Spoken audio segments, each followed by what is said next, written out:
All right, now let's do one example from the gas mixture. So in this example, we have air entering a window air conditioning or conditioner at 1 atmosphere. So let's say this is the setup. Here air enters at atmospheric pressure at temperature of 30 degrees C and relative humidity of 80%. Okay? And also the volumetric flow rate of air is 10 meter cube per minute. It says air leaves the air conditioner as saturated air, meaning that the relative humidity is 100% at the exit and at a temperature of 14 degrees C. Okay, part of this air is condensed, as you can see here, and is removed from the system as liquid phase at 14 degrees C. So the temperature of liquid here is 14 degrees C. The question is asking for the rate of heat and moisture removal from air. Okay, so once again, temperature at the inlet is 30 degrees C, so it's a hot air coming in, and relative humidity at the inlet is 80%. And also we know that the volumetric flow rate is 10 meter cube per minute. Okay, it says air leaves the air conditioner at 14 degrees C and as saturated air. Okay, so T2 is 14 degrees C and relative humidity here is 100%. And also the water removal occurs at 14 degrees C. So T of liquid water is equal to 14 degrees C. Okay, the heat removal is done from the air to this cooling coil. So that heat removal is basically from the air to the coil. So maybe these arrows are showing the heat removal. So air is losing heat to the coil. Okay, and we want to find that rate of heat removal. Also, we want to find the rate of moisture removal, which is basically this thing. We want to find the mass flow rate here. Like this is one of the unknowns we want to find. Okay, so before answering this problem, let me very briefly discuss about the direction of heating and cooling on the psychrometric chart. So we discussed about the psychrometric chart in a previous video. If this is our chart, we can have 4 different directions on the chart. So let's say if we start from this point and if we go to the right, basically what we are doing, we are increasing the temperature because the horizontal axis is the temperature.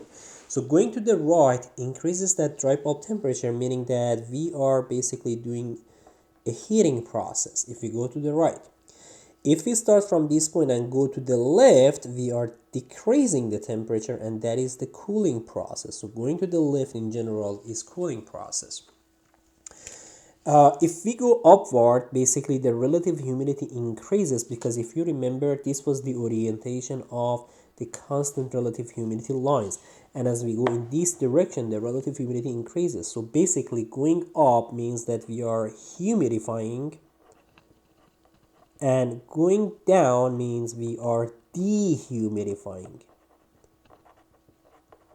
Okay, so these are the 4 main directions on the psychrometric chart. Now what happens here, we are starting from 30 degrees C and ending up at 14 degrees C and also at saturated air. So in this particular problem, if I want to show the process on the psychrometric chart, maybe it was better if I did something like this. Then what we are doing basically, not only we are decreasing the temperature of the air, but also we are receiving saturated air in the exit of the air conditioner. All right, so that means if I start from this point, let's say this is our temperature equal to 30 degrees C, for instance, the dry bulb temperature. By the way, this temperature here is the dry bulb temperature. And what we are following, we are decreasing the temperature, meaning that we are going to the left simply because the horizontal axis is the dry bulb temperature, and as we go to the left, the value of temperature decreases. But the process also continues on this 100% relative humidity. because we are still dropping the temperature. So let's say we end up here. So let's say this is our point 1 and this is point 2, which has a temperature of 14 degrees C. And because that's on this curve, the relative humidity is 100%. Because in the psychrometric chart, this curve has a relative humidity of 100%. So once again, this thick line shows the direction of our process. All right, now getting back into the problem, I want to find this rate of heat removal as well as this mass flow rate. So what I would do, I would start with the conservation of mass, because one thing that is constant here is the dry air mass flow rate. This is really important. In cases like these, one thing that does not change during this air conditioner is the dry air mass flow rate. That means m dot A at the inlet 1 is equal to m dot A at the outlet 2. This is the dry air mass flow rate. The water vapor mass flow rate does change because we have some condensation here, but for dry air mass flow rate, whatever dry air enters leaves. So that is conservation of mass for dry air. If I want to do conservation of mass for water, this is what I have. M dot water at the inlet 1, so this water is in vapor phase, is equal to, so whatever water enters here leaves from this port as well as this port. So let's say m dot water at outlet 2 plus m dot F. Okay, so this is water vapor, water entering the air conditioner in vapor. So this thing is water vapor entering the AC. This is water vapor leaving the AC. Vapor leaving the AC. Let's say water vapor leaving the AC. And this is liquid water leaving from this port. Liquid water leaving as condensate. So we have vapor phase in this conservation of mass as well as liquid phase. So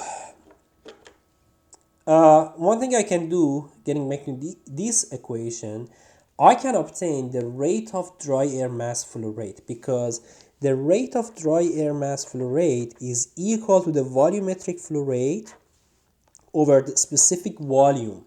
All right. Now, the specific volume can be obtained from the table, from the psychrometric chart. We discussed about the psychrometric chart, figure A30. So what I would do, I go to the psychrometric chart and I use this temperature and this relative humidity to obtain the specific volume at inlet. So let's say this is our chart.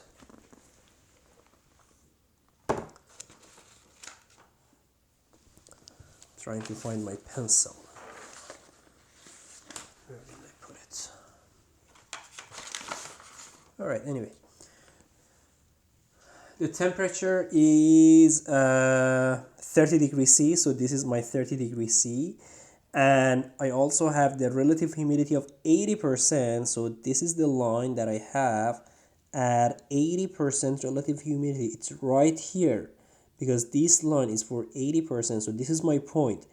If I'm looking for specific volume, I need to read these lines. So this is 0.92, 0.91, 0.9, 0.89. So my point is between 0.89 and 0.88, but it's closer to the 0.89 line. So roughly my specific volume is roughly around let's say 889 meter cube per kilogram. If you're looking for exact value, you can calculate that, right? But we just want to use the psychrometric chart. But I need to be careful with this unit. It is not really meter cube per kilogram only. It is meter cube per kilogram of dry air. dry air. This simply means for each 1 kilogram of dry air at this condition, at this temperature and this relative humidity, we have this much of volume, okay? But this volume includes dry air and water vapor. So once again, the reference for mass is dry air, but the volume is dry air and water vapor. So very unique type of unit. So anyway, the mass flow rate is 10 meter cube per minute, and my volumetric flow rate is 0.889 meter cube per kilogram dry air. So the nature of these two meter cubes are both the same. So this 10 meter cube per minute is 10 meter cube of mixture of gas or dry air and water vapor. This meter cube is also the mixture of dry air and water vapor. So they are both from the same nature. This is not just dry air. This is dry air and water vapor. Okay? So this ratio gives me a mass flow rate of 11.25, and look at the unit.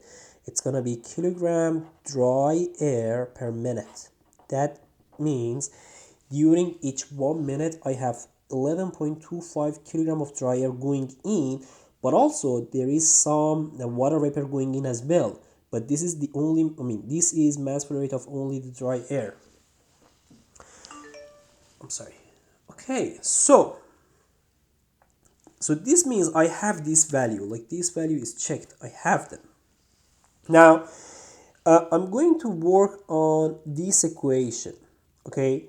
One thing I can do, I can rewrite this equation by utilizing the concept of absolute humidity, because we know absolute humidity, or omega, is mass of vapor over mass of dry air. Also, I can write this equation based on m dot vapor over m dot dry air. Okay, so that means I'm going to rewrite the entire equation here based on this concept. So let's say I call this one equation 1 star, and this is my 2 star.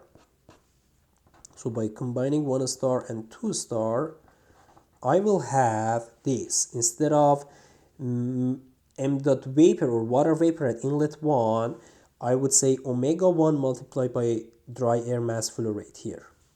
So omega 1 multiplied by dry air mass flow rate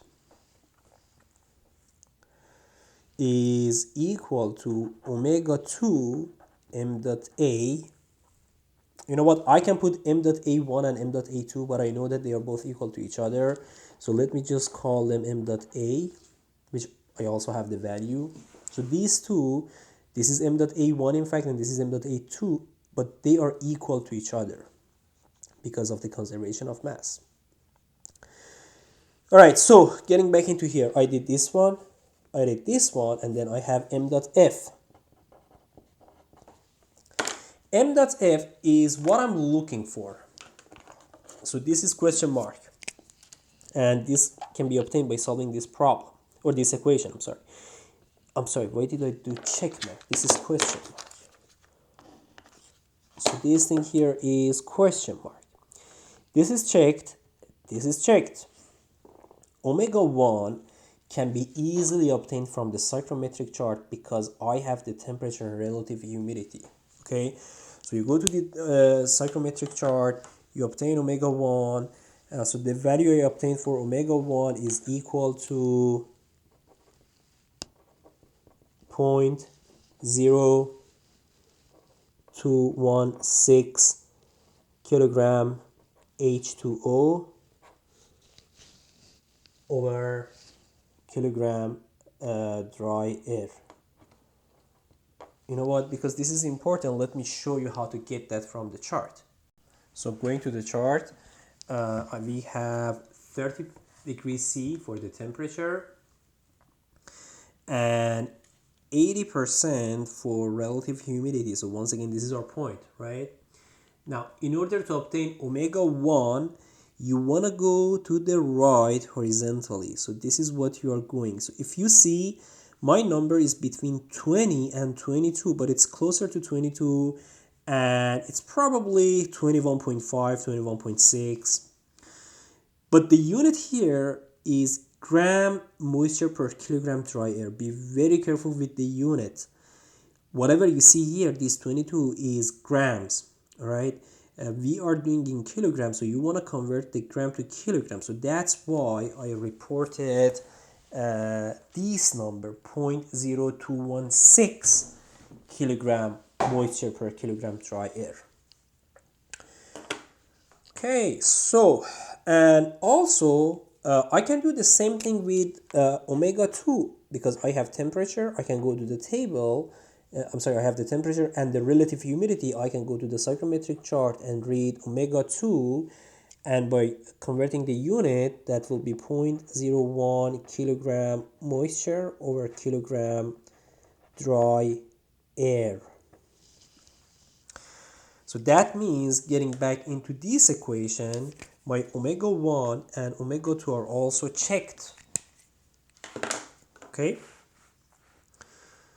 So putting in the numbers, that gives me, I can solve for m dot f, and m dot f is going to be equal to 0.131 kilogram per minute.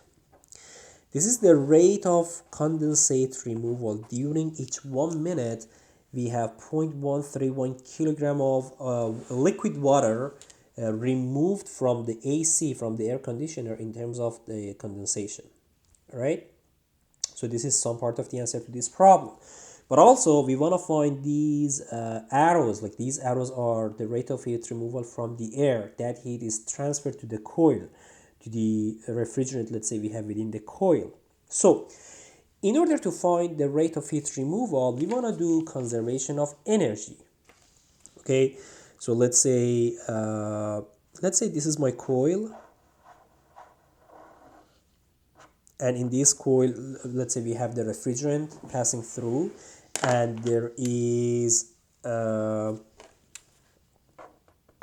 heat transfer to the coil. So these arrows are heat transferred to the coil. All right, so that means this coil is going to be my system. Okay, so let's say the system that I have is this thing.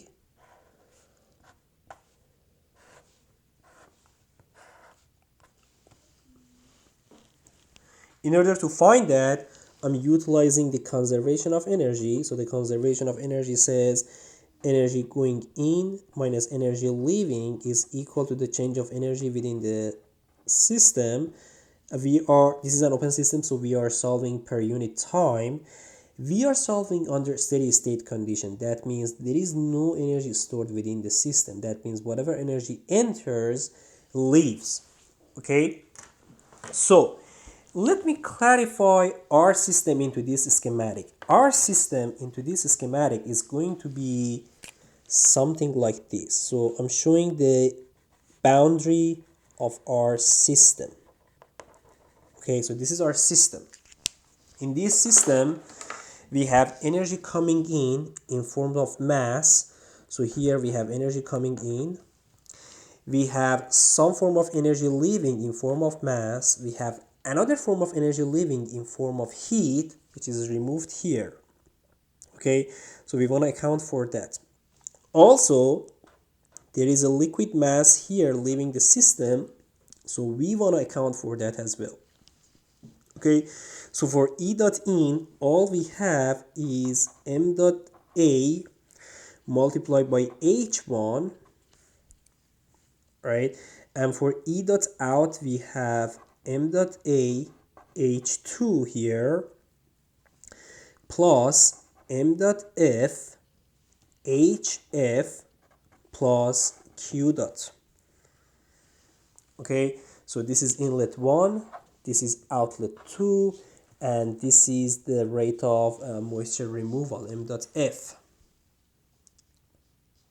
Okay, so energy entering by mass, energy leaving by mass from this outlet, energy leaving by mass from this outlet, and the rate of heat removal which is transferred to the coil in this system. Okay, so the good thing about this equation is we have m dot a values, we have m dot f. H1 and H2, we can easily obtain them again on the psychrometric chart. Okay, so if you go to the psychrometric chart, H1 is going to be equal to 85.4 kilojoule per kilogram dry air. All right, and H2, which is the combination of the temperature and the relative humidity, is equal to 39.3 kilojoule per kilogram dry air. So if you're asking where this H or where this H is coming from, they are both coming from the psychrometric chart. You go to the psychrometric chart, you find your point, and you follow the constant enthalpy lines. All right, so that means getting back into this equation, H1 and H2 are also checked. Okay, HF is the enthalpy of the moisture at the temperature given, at the given temperature. Okay, so the problem statement says the moisture is removed at 14 degrees C. So at 14 degrees C, we can find HF. Okay, so this H is going to be equal to 58.8 kilojoule per kilogram. So this comes from table A4. This HF comes from table A4. This is for water because this is liquid water leaving. Okay, so we have all terms in this equation except Q, so we can easily solve for Q.